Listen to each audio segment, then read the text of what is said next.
ወደ ቻናላችን ቤተሰቦች እንኳን ወደ ቻናላችን በደህና መጣችሁ። ብሬኪንግ ኒውስ አለ። ሊቨርፑሎች የአንዲያሜንዴን ለማስፈረም ለአርቢ ሌፕዚግ የ100 ሚሊዮን ዩሮ ጥያቄ አቅርበው ነበረ። ነገር ግን ይሄ ጥያቄያቸው ውድቅ እንደተደረገ እየተዘገበ ይገኛል። ፋብሪዚዮ ሮማኖ ይዞት በወጣው ዘገባ መሰረት ሊቨርፑሎች የአንዲያሜንዴን ለማስፈረም ለአርቢ ሌፕዚግ የ90 ሚሊዮን ዩሮ ሲደመር የ10 ሚሊዮን ዩሮ በአጠቃላይ የ100 ሚሊዮን ዩሮ ፓኬጅ አቅርበውላቸው ነበረ። ነገር ግን ይህንን ጥያቄያቸውን አርቢ ሌፕዚጎች ውድቅ አድርጓል። ፋብሪዚዮ ሮማኖ አያይዞ ይዞት በወጣው ዘገባ መሰረት አርቢ ሌፕዚጎች ከዚህ ተጫዋች ቢያንስ 120 ሚሊዮን ዩሮ ይፈልጋሉ ነው እየተባለ የሚገኘው። ዴቪድ ኦርንስቲንም ይዞት በወጣው መረጃ መሰረት ሊቨርፑሎች ለዚህ ተጫዋች የ100 ሚሊዮን ዩሮ ጥያቄ ለማቅረብ ነበረ ፍላጎት የነበራቸው። ነገር ግን ደግሞ አርቢ ሌፕዚጎች ይህንን ተጫዋች የመልቀቅ ምንም አይነት ፍላጎት የላቸውም። የአርቢ ሌፕዚግ ፍላጎት ቢያንስ ለተጨማሪ አንድ ዓመት በዚሁ በአርቢ ሌፕዚግ እየተጫወተ እንዲቆይላቸው ነው። ከዚህ ቀደም በወጡት መረጃዎች መሰረትም ከሆነ አርቢ ሌፕዚጎች የዚህ ተጫዋች ኮንትራትንም የማራዘም ፍላጎት አላቸው። በዚህ ኮንትራት ማራዘሚያ ላይም ሳምንታዊ ደሞዙንም ለመጨመርም ፍላጎት እንዳላቸው ነው እየተነገረ የሚገኘው። ከዛ ግን በሚቀጥለው ዓመት 2027 ክረምት ላይ እንዲለቅም እንደሚፈቅዱለትም ነው እየተዘገበ የሚገኘው። ሊቨርፑሎች ግን በዚህ የክረምት የዝውውር መስኮት ነው ይህንን ተጫዋች ማስፈረም የሚፈልጉት። በተለይ ደግሞ መሐመድ ሳላ ክለቡን መልቀቁን ተከትሎ የሱ ሁነኛ ተተኪ የአንዲያሜንዴ ይሆናል የሚል እምነት አላቸው። ለዛም እንግዲህ ይህንን ተጫዋች ለማስፈረም 100 ሚሊዮን ዩሮ አቅርበው ነበረ።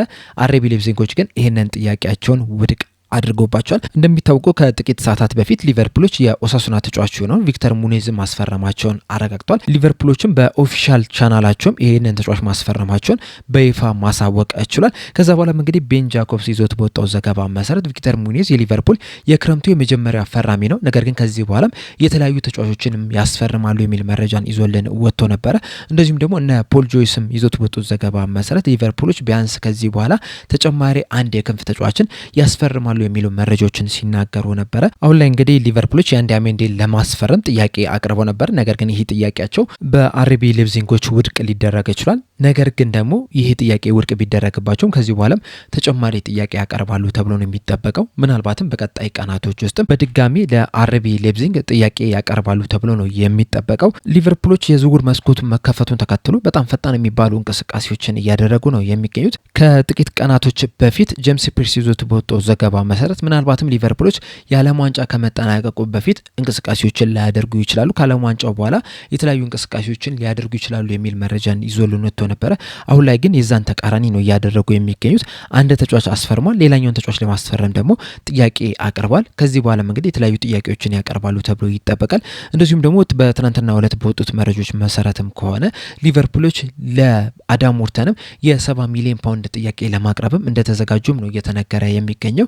ከኤፍኤስጂም ይህንን ጥያቄ ለማቅረብ ፍቃድ እንደተሰጣቸውም ነው እየተነገረ የሚገኙና ምናልባትም በዚህ ሳምንት ውስጥ ከቪክተር ሙኔዝ በተጨማሪም ሁለት ተጫዋቾችን ሲያስፈርሙ ልንመለከት የምንችልበት ከፍተኛ እድል አለ። ከነዚህ መካከል ግን ቅድሚያ የሚሰጡት የአንዲያሜንዴን ዝውውር እንደሆነ ከዚህ ቀደም በወጡት መረጃዎች መመልከት ይችላል። በእርግጥ በዚህ ሰዓት ላይ ሊቨርፑሎች ከአንዲያሜንዴ ቀድሞ ቪክተር ሙኔዝን ማስፈረም ይችላል። ነገር ግን ደግሞ ለምንድን ነው ቪክተር ሙኔዝን ቀድመው ያስፈረሙት የሚለውን ስንመለከት ትርጉም የሚሰጥ ነው። ምክንያቱም ኒውካስል ዩናይትዶች ተጫዋቹን ለማስፈረም በጣም ተቃርበው ነበረ። የሕክምና ምርመራም ለማድረግም ተጫዋቹም ተዘጋጅቶ ነበረ። ያንን በመስማታቸው ሊሆን ይችላል ሊቨርፑሎች ከአንዲያሜንዴ ቀድመው ቪክተር ሙኔዝን ለማስፈረም እንቅስቃሴ ያደረጉት ብዬ ነው የማስበው።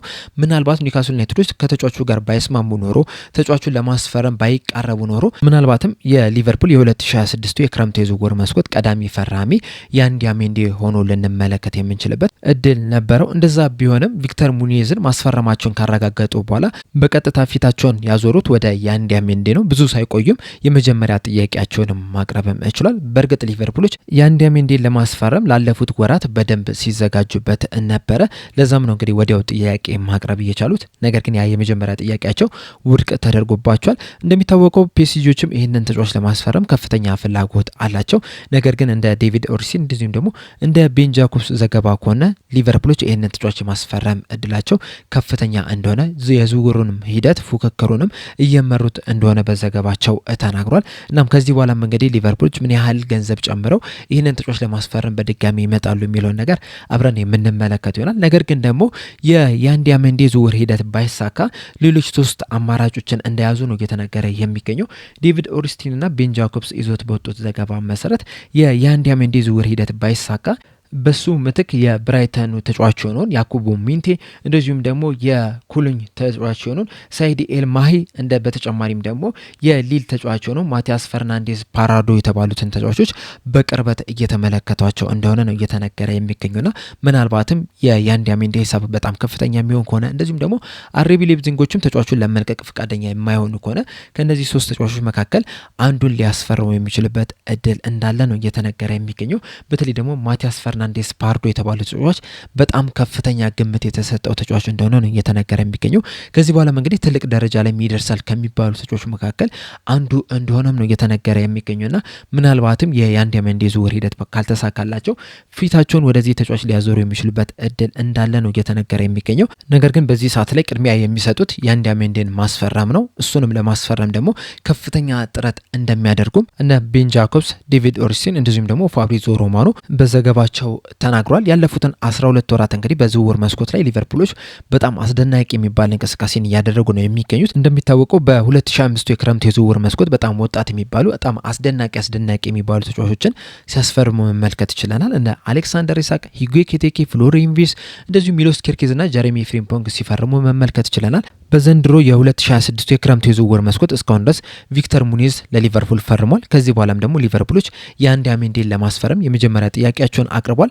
ከዛ በተጨማሪም ደግሞ ምናልባትም አዳም ሞርተን እንደዚሁም ሌሎች ተጫዋቾችም ክለቡን ሲቀላቀሉ ልንመለከት የምንችልበት እድል እንዳለ ነው እየተነገረ የሚገኘውና ለቀጣይ ሲዝን ሊቨርፑሎች በአንዶኒ ኢራዮላ ስር በጣም አስፈሪ የሚባለውን ቡድን ለመገንባት ከወዲሁ ስራ መጀመር ችሏል። በጣም ጠንካራ የሚባል ስኳድንም በቀጣይ ሲዝን የመመልከት እድላችን ከወዲሁ እንግዲህ በጣም ከፍተኛ መሆኑን እየተመለከትን ነው የምንገኘው። ከጥቂት ሳምንታት በፊት በተለይ ደግሞ አንዶኒ ኢራዮላ የሊቨርፑል አዲስ አሰልጣኝ ተደርጎ ከተሾመ በኋላ በቀጣይ ሲዝን ለፕሪሚየር ሊጉ ዋንጫ አንፎካከርም የሚሉ ነገሮችን ከሊቨርፑል ደጋፊዎች ስንሰማ ነበረ።